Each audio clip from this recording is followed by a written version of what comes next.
If you've never heard the sound of a mountain creek waking up in spring, you might not understand why I fought so hard for mine. It's not just water. It's a living thing, thin silver light sliding over black granite, carrying the breath of melted snowpack from 100 miles away. It hums, it whispers, it warns. My grandfather used to say you could read a creek the way some men read stock tickers. Every ripple a signal, every swirl a truth about what's coming.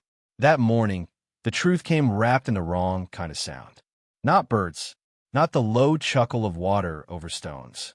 This was the mechanical roar of diesel engines and steel teeth biting the earth. The kind of noise that drowns out everything else until the world feels like it's vibrating through your bones. I stepped onto my porch barefoot, coffee steaming in my hand, and saw the bright white hood of a truck through the cottonwoods. Beside it, a man in an orange vest held a clipboard like it was a weapon. And further back, the unmistakable shape of a cement mixer rotating under the pale dawn light. For a few seconds, I thought maybe they'd taken a wrong turn. Maybe they were here for the county road crew. But then I saw where the hoses were snaked, right down toward the bend where Cottonwood Creek had been running since before my family set foot in Colorado. My first thought wasn't anger. It was a sick, cold disbelief that somebody had decided they could improve on something 150 years of nature had already perfected. I set my coffee down on the railing, slid my boots on without socks, and followed the gravel path my grandfather laid by hand in 1948. It curved under the same willows he planted, the same willows that had been the first thing I saw every morning for 30 years. By the time I reached the water's edge, the diesel stench was mixed with the sharper smell of limestone dust. That's when I saw her, Brenda Hartwell. White blazer, white Tesla parked in the grass like it was her personal showroom, pearl earrings glinting against a face you could mistake for friendly if you didn't know better. She was standing where the creek narrowed, watching the crew position a metal chute over the water. "Morning, Mr. Brennan," she called, as if this were just another neighborly encounter. "We're starting flood mitigation today. It's going to make this whole stretch safer for everyone." Safer. I wanted to laugh, but the mixer's grinding drowned out the sound. My grandfather's voice was in my head instead. Water goes where it wants. You try to box it in, it'll just find another way out, and you won't like where it goes. Who signed off on this? I asked, though I already knew the answer. The HOA board, she said, her smile bright enough to make the contractors pretend they didn't hear us. Unanimous vote. Well, except Edwin. You know Edwin. She said it like she was humoring a senile uncle. I wasn't part of her HOA. Never had been. My deed was older than their bylaws, older than the state itself. She knew that, but her eyes told me she thought this morning wasn't about legality. It was about momentum. Once the concrete started pouring, it would be easier to beg forgiveness than ask permission. I looked down the creek. The sun was just catching on the wet stones, turning them into coins scattered along the current. In a few hours, those stones would be buried under gray sludge. The sound of the water would be gone, replaced by the echo of a shallow, artificial gutter. Something tightened in my chest. Not panic, not even rage, but the kind of deep, coiled resolve that comes when you realize someone has crossed a line they can't uncross. I took out my phone, thumbed the camera on, and started recording. "Brenda," I said, voice steady, "you're making the worst mistake of your life." Her smile didn't falter. "No, Dale," she said over the growl of the mixer. "I'm fixing the mistake your family made when they thought this place should stay wild." The first wet surge of concrete hit the water with a sound I'll never forget, a muffled gulp, like the creek was swallowing something poisonous. And just like that, the fight began. The first night after they poured the concrete, I couldn't sleep. Not because of the noise, by then the machinery had gone silent, but because of the silence that followed. Cottonwood Creek had always been the soundtrack of this place. Even in winter, under ice, you could still hear it shifting, gurgling, speaking in its own ancient tongue. Now, the air outside my bedroom window was dead. Martha tried to distract me with lesson plans for her fourth graders, but she caught me staring toward the window more than once. She'd been through deployments with me when I was with the Corps, so she recognized the look, the one that meant my mind was already building the battlefield map. By morning, I'd sketched it out. The HOA wasn't just doing flood mitigation. They were asserting control. First the water, then everything the water touched. Once they could claim the creek as part of their jurisdiction, they could dictate land use, levy fees, even sell exclusive water access to boost property values. I'd seen this play in other arenas. Call it environmental gentrification. I went to see Edwin Kowalski that afternoon. He lived 3 houses down from Brenda, in a modest Cape Cod that looked like it had been airlifted from the Midwest and dropped here by mistake. Edwin was one of those rare HOA members who actually read the bylaws before voting. "Dale," he said, pouring coffee so strong it could have stripped paint. "She thinks concrete is like magic. You pour, problem gone. But she doesn't know water. She knows sales." Edwin had voted against the project, but he'd been outnumbered 6-1. The rest of the board swallowed Brenda's presentation whole, eroded banks, catastrophic flood risk, and glossy renderings that made the creek look like a resort pool. "Who's her consultant?" I asked. Edwin snorted. "Her cousin's landscaping company. Never built a storm drain in their life." That was the moment it clicked. This wasn't just bad science. It was self-dealing. Contracts funneled to friends, inflated costs, and the magic word emergency to bypass proper bidding. In my old job, we called that procurement fraud. I walked the length of the concrete channel later that day, boots crunching over crushed willow branches. It was ugly, an 18-inch deep gray scar forcing the creek into a straight line it had never chosen. The edges already showed hairline cracks where water tried to seep out. And this was before the real melt began. When I crouched to take photos, I noticed something, a fish belly up, trapped in a shallow pocket against the new wall. Its gills fluttered weakly. The water was too warm here, too slow. It wouldn't last the night. That's when I stopped thinking like a neighbor and started thinking like an investigator.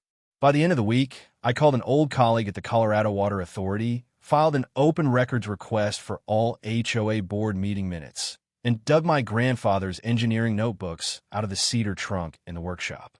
His handwriting was cramped, but every line carried the weight of experience, flow rates, absorption curves, seasonal flood predictions. And right there in a 1973 report, concrete channeling at Willowbrook site will accelerate downstream erosion and increase flood velocity by 300% during high snowmelt years. This wasn't just history. It was prophecy. Martha found me at the workbench that evening, surrounded by maps and photographs.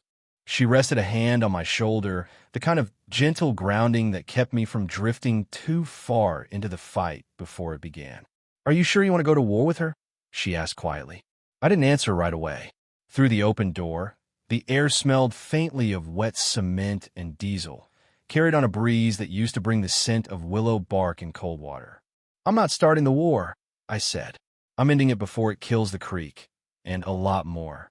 The next morning, I sent a polite but pointed letter to the HOA demanding immediate cessation of work until environmental reviews could be conducted. Brenda's reply came the same day, a certified letter with an official seal, accusing me of interference with lawful community improvements and threatening legal action if I entered project areas again. It was signed in bold ink, as if that made it more real. I looked at the letter, then at the maps on my workbench. She'd just drawn the battle lines for me. 2 weeks after the concrete poured, the storm hit. It wasn't the kind of storm that makes the evening news. No lightning theatrics or hurricane winds. It was worse.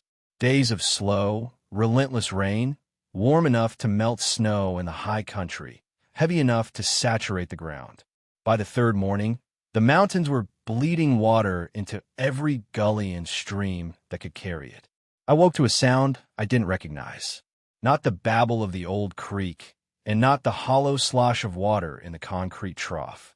This was deeper, a muffled, rolling growl, like an engine idling somewhere under the earth. I pulled on my boots and walked to the channel. The water wasn't just flowing, it was racing. Foamy brown torrents slammed into the concrete walls, forcing the current into a single, high-pressure jet. The banks vibrated under my feet. I could feel the strain in the structure, like a taut wire ready to snap. And then I saw it, 20 yards downstream. The water was pushing back up into the yards of Brenda's side of the development. Not over the top, yet but lapping at manicured sod, soaking the roots of decorative cherry trees. Brenda herself appeared on her porch in slippers and a silk robe, staring at her lawn like she couldn't process what she was seeing. She looked up and spotted me. "You did this," she shouted, voice thin over the roar. I almost laughed at the absurdity, but the truth was I felt no victory in that moment, only the cold certainty of what my grandfather had warned. By noon, I'd taken photos, measurements, and video from 3 angles. This wasn't just bad engineering. It was an active hazard. If the water crested, those million-dollar homes would have their basements gutted in hours. But here's the twist that caught even me off guard. I realized I could stop it.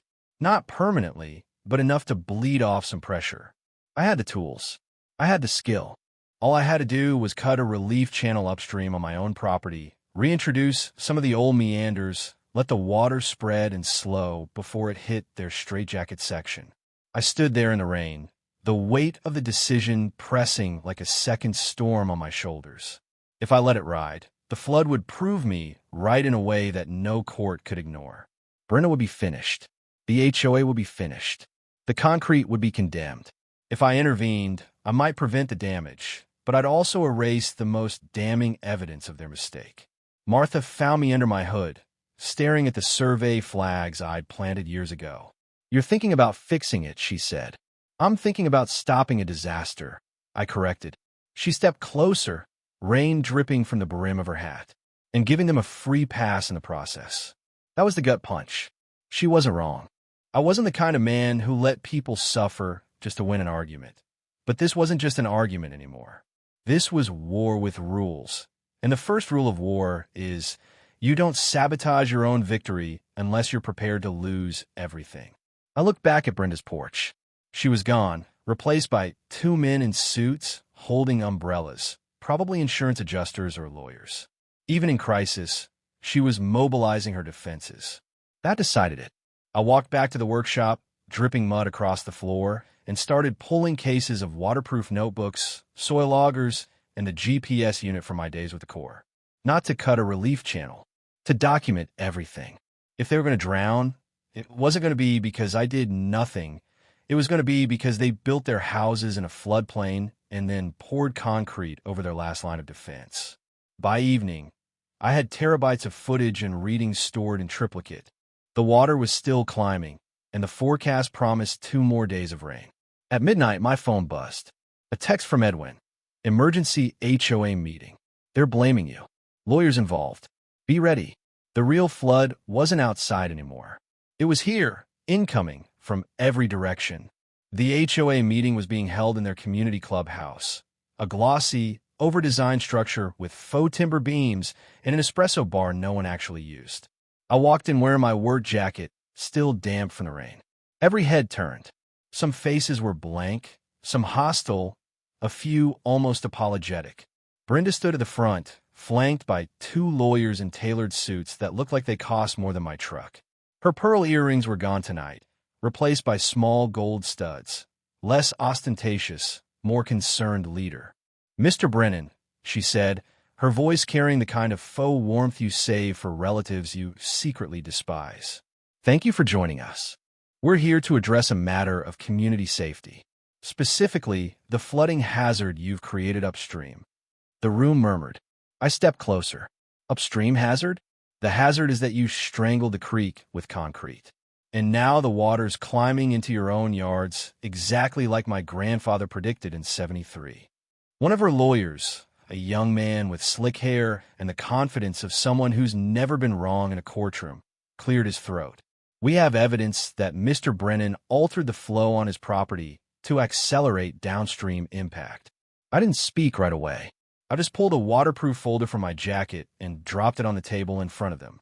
Inside, time-stamped photos, GPS data, and water velocity readings from 3 separate monitoring stations. That's the actual flow data. You'll see it matches precisely with the historical surveys I gave your office before you started construction. No tampering, just physics. Brenda's mouth tightened, but she didn't look down. She looked at the audience instead, playing to the room. "Mr. Brennan is a retired hydrologist. He knows better than anyone how to manipulate a waterway without leaving obvious traces. The thing about lies is they work best in the absence of evidence. Unfortunately for her, I'd been building a wall of it. Funny, I said, that you'd accuse me of manipulation when your own cousin's landscaping company billed you $127,000 for a job worth $40,000. I let the words hang. And that's not just me talking.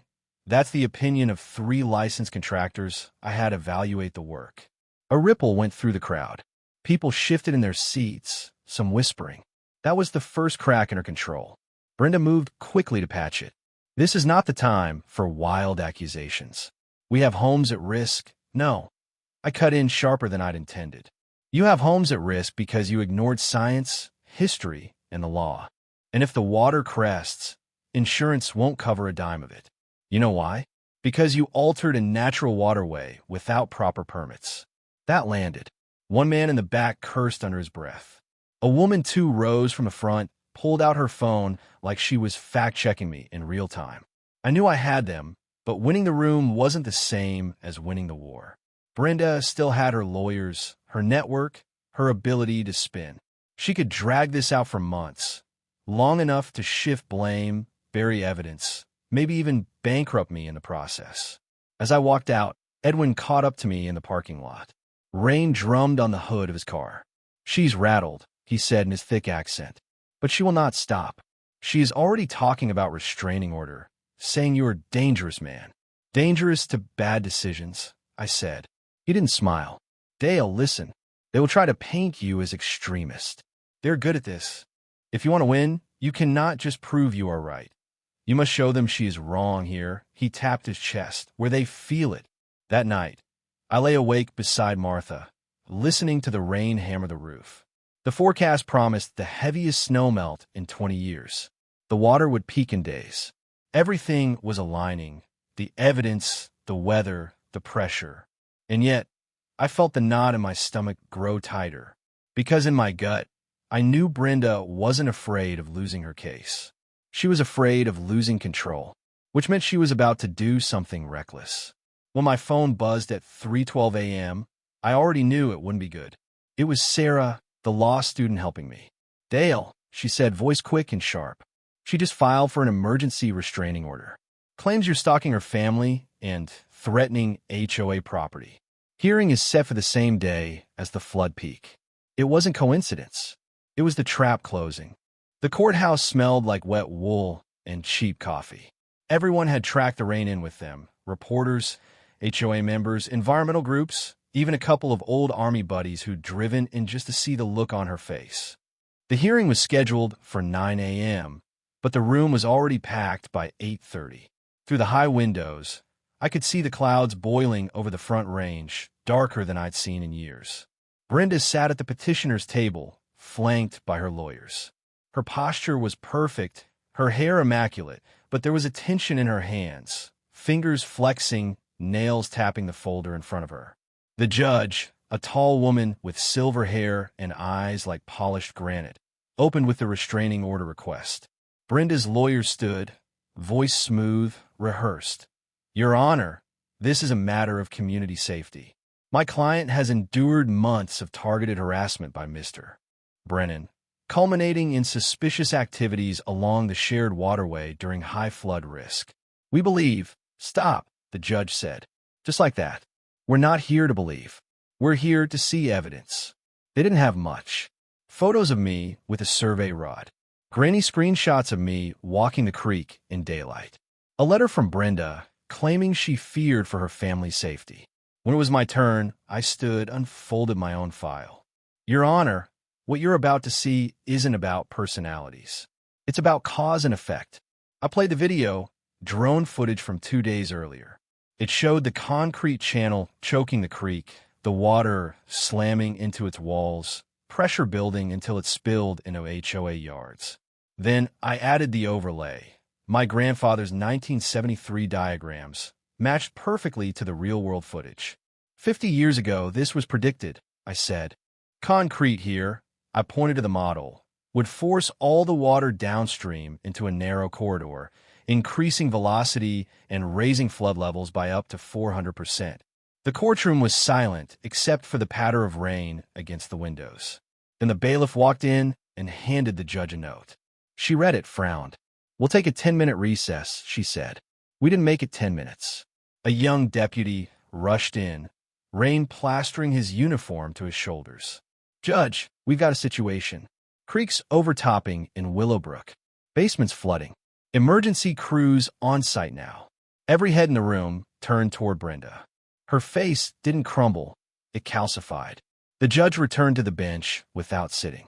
"Ms. Hartwell, it appears we no longer need to debate theoretical harm. We are in the middle of actual harm." Brenda's lawyer stammered something about unforeseen weather events. I didn't say a word. Outside, the water was doing all the talking. A news alert pinged on someone's phone. Then another. Within seconds, the courtroom was filled with the sound of vibrating devices. Photos and videos streaming in from neighbors, reporters, anyone with a vantage point. I caught a glimpse, a helicopter shot of Willowbrook's perfect lawns drowned in brown water. $1 million colonial with a river running through its garage. And upstream, my property, elevated dry, the creek's natural meanders still intact on my side. The judge leaned forward, voice cutting through the murmurs. "This court finds no credible basis for a restraining order. Instead, we are opening an immediate evidentiary hearing on the matter of unlawful environmental modification and negligence. Both parties will remain here." It wasn't a gavel slam. It was the quiet shifting of the entire battle line. By the afternoon, the emergency crews were still pumping water out of basements. The press was calling it the concrete flood. The environmental agency called it textbook hydrological malpractice. I just called it inevitable. When Brenda finally broke, it wasn't in the courtroom. It was in the hallway outside, cornered by cameras, her voice rising into a brittle shriek. "He made this happen. He wanted this." I walked past without slowing, my own camera running. "No," I said, just loud enough for the microphones to catch. "You made this happen. The creek warned you. I warned you. You didn't listen." And for the first time since this started, I didn't feel the need to fight anymore. The water had done the fighting for me. 6 months after the flood, the creek was mine again. Not in the legal sense. I'd always held the deed, the water rights, the historical claim, but in the way that matters to the heart. Where the concrete trough had once strangled the current, the water now slid through a wide, meandering channel lined with young willow shoots and hand-set stones. The banks were raw in places, still healing, but already wearing the green fuzz of returning grass. You could hear it again, the true sound of the creek. Not the hollow slap of water against cement, but that layered conversation between current, stone, and air. The restoration had been a community thing, though not the community Brenda imagined when she first tried to pave it over. Contractors brought excavators at half their usual rates. Kids from the high school planted native sedge along the banks. Retired farmers came with shovels and stories about floods from before most of us were born. Even some of Brenda's former allies showed up, heads low, sleeves rolled up. Guilt makes for good labor. Brenda herself was gone by then. Florida, from what I'd heard, awaiting sentencing on the fraud charges. I didn't keep up. Her absence was like a stone lifted from my chest, and I wasn't interested in carrying it again. What I did keep up with was the scholarship. The settlement money funded a trust in my grandfather's name, William Brennan Environmental Engineering Award. The first recipient, Sarah, had traded her law school graduation robe for an EPA field jacket and was now somewhere in Montana, shutting down another bad idea before it poured concrete where it didn't belong. The HOA had changed too. Edwin, now president, rewrote the bylaws so no project could touch a natural waterway without full environmental review and community vote. At the first annual meeting under the new rules, they served coffee in mismatched mugs and held it outdoors, within sight of the creek. That evening, after the crowd left, Martha and I walked the path my grandfather built in '48. The willows were heavy with late summer leaves, bending toward the water as if listening to it. She took my arm. "It feels like it's breathing again," she said. I knew she meant more than the creek. When we reached the bend where Brenda's concrete chute had first dropped its gray poison, we stopped. The water there ran glass clear over rounded stones, catching the amber light of the setting sun.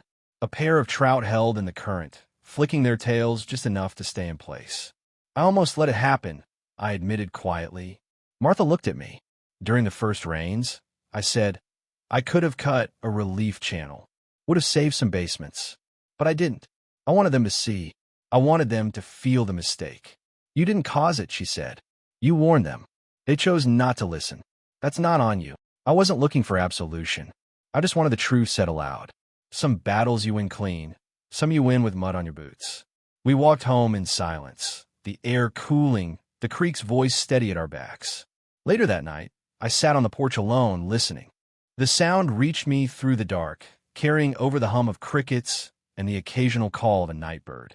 It wasn't loud, but it was certain, a reminder that water keeps its own counsel, moving toward where it belongs no matter who tries to stop it. I thought of all the letters I'd gotten since the court case aired. Homeowners in Oregon fighting their HOA over a wetland. A couple in Georgia whose subdivision wanted to drain a pond for mosquito control. A retired schoolteacher in Arizona facing fines for leaving a dry wash untouched. They all asked the same thing. How do you win? And I kept giving the same answer. You listen, first to the land, then to the law. And when you speak, make sure you've got proof in your hand and the truth at your back. The creek murmured under the stars, its surface broken now and then by the rings of a rising fish. I raised my coffee, black, cooling, to the sound the way my grandfather used to. Justice, I whispered to the water, sounds a lot like you. And it kept on flowing, carrying the whole story downstream to whoever needed to hear it next.